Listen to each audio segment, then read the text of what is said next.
Hi, Assalamualaikum. How are you guys?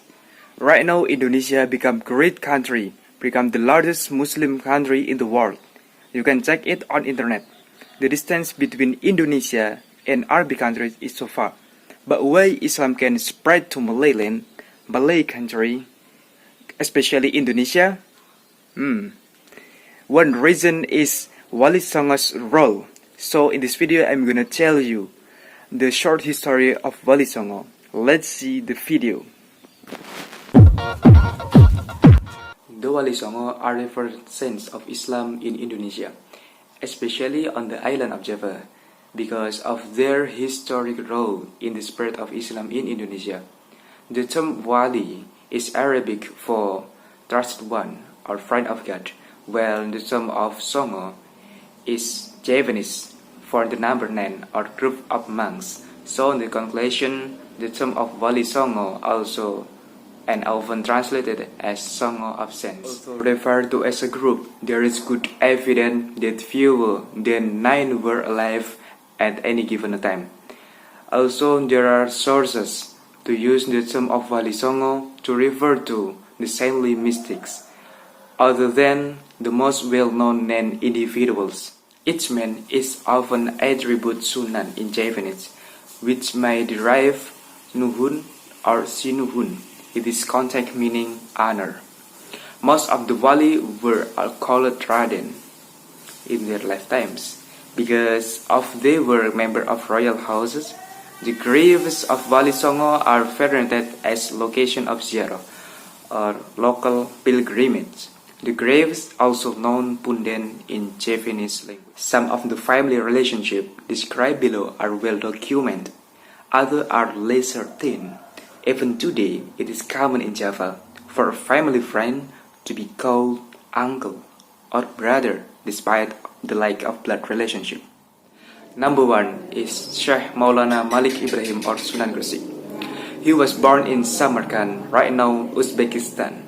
Around the 14th century, many say he was the guardian teacher and guardian who first anchored the first to the land of Java. Long before he came to Archipelago, there had been a long time ago, only a few. These a few evidence being the main tombs Fatimah bin Maimun, whose gravestone was written in 1082 AD. Sheikh Maulana Malik Ibrahim was the son of Sheikh Jumadil Kubro or Maulana Akbar. At Gresik, he also gave direction so that the standard of living the people was increasingly improved by trading. So first activity he arrived at Gresik is trading. Sunan Gresik is popular especially among the common who are always oppressed by higher castes. With his ability to overcome various diseases, also known by the public as a physician. Number 2.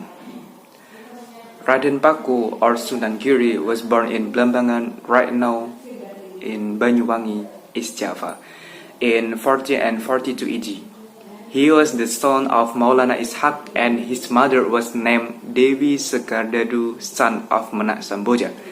From his childhood, he sought knowledge from Sunan Ampel or Raden Rahmat and was able to travel seeking knowledge to Malacca, right now Malaysia, and Samudra Pasai, right now Aceh.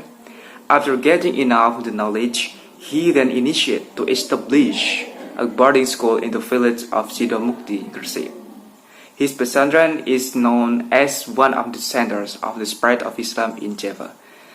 Pesantren Giri continues to grow with the development of the time until it became a small kingdom or Giri Kedaton. Relics of the form of traditional art in the form children's toys like Cublek-Cublek Suweng and other types of Javanese song. Number 3 is Raden Rahmat or Sunan Ampel. According to various narration, he was the son of Ibrahim Zainuddin Akbar and the daughter of the Dewi Chandrabulan. His first activity to establish a pesantren Ampel Denta in Surabaya, East Java. Among some the young men, he taught him Raden Paku or Sunan Giri, Raden Fatah, first Sultan of Demak Bintoro, Raden Makdum Ibrahim, as the Sunan Bonang, Sharifuddin, Sunan Derajat, and Maulana Ishaq. He adheres to jurisprudence of Imam Hanafi, and he teach his students by emphasizing the subject of faith and worship. He was the one who popularized the term of Molimo in Javanese language. Number 4 is Raden Sharifuddin or Sunan Derajat, is the son of Sunan Ampel and Dewi Chandrawati. By his father, he was sent to preach the west coast of Gresik, in the border between Gresik and Tuban Regency. In a very short period of time, there were many who come in droves to learn from him. So with the intensity of the students who come to him, he immediately established the santri dalam duhur Hajmet and taught monotheism and creed to his study. Because of his high knowledge, he changed a number of suluk, the facilitated understanding of coastal communities in Java Regency. Number 5 is Raden Umar Said or Sunan Muria. In preaching, Sunan Muria used the exact same method applied by his father, Sunan Kalijaga. He conveyed to community through a cultural approach and traditional Javanese art. Mount Muria became the destination and center of his da'wah. Socializing with the community, a lot of problems occurred.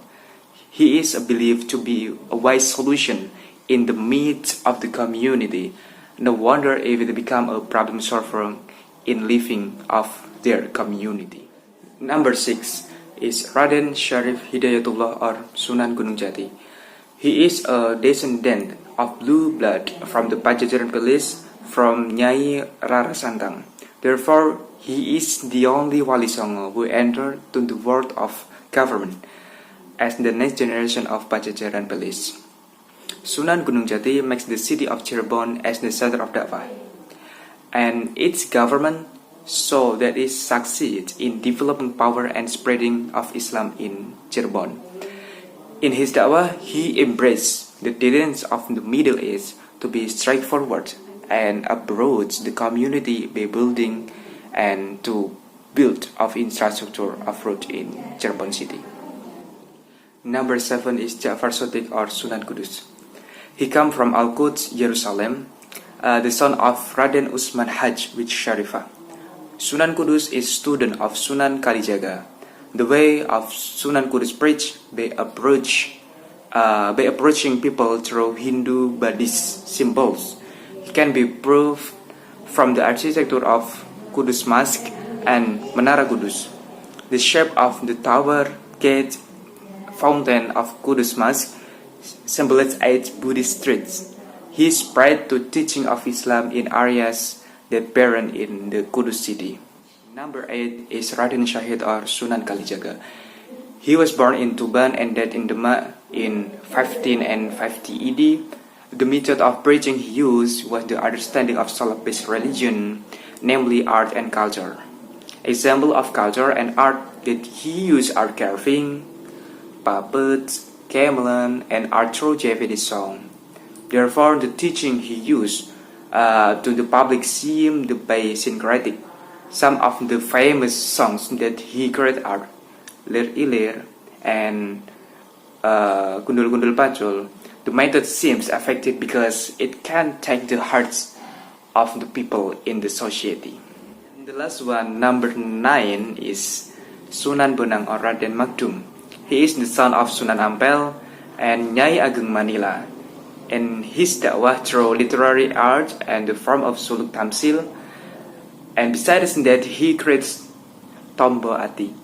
Javanese gamelan is the one of Hindu culture, which is given a different range, and in the wayang include the Islamic story to spread in the of dakwah in Islam in Javanese. Hello, Alhamdulillah, we all can understanding the short history of Wali Songo. Hopefully, we can applicate the moral value from Wali Songo and also always stay productive when the pandemic is still in our country. And thanks for your good attention. The last I say, Assalamualaikum warahmatullahi wabarakatuh. Bye bye.